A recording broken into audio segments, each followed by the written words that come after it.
هذا انت ماشي خلصت لك الكونطرا ديالك، واش راك دير في الشركه؟ خلاص روح لداركم. خلصت لي كونطرا تاعي سي دي دي، عقد عمل محدد المده. حبيت ديروا لي واحد جديد، وشنو سي دي هاد المره عقد عمل غير محدد المده. خلصت لك يعني سي بون، ما تجيش تخدم معانا، دي دوزانك وروح لداركم. بصح قانون العمل الجزائري ما يقولش هكذا. الماده 12 من قانون العمل الجزائري قالت لك كاين 5 حالات اللي يقدر يدير لك فيهم رب العمل عقد عمل محدد المده سي دي دي.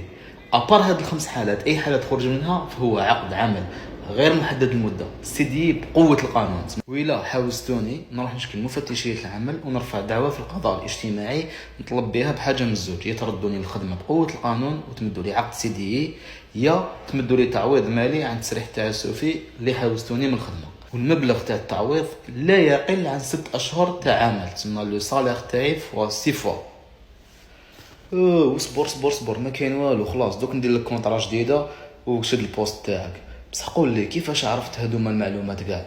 سهله، راني نتبع لي فيديو تاع لاباج تاع لاو باي امير ونفهم حاجات جدد.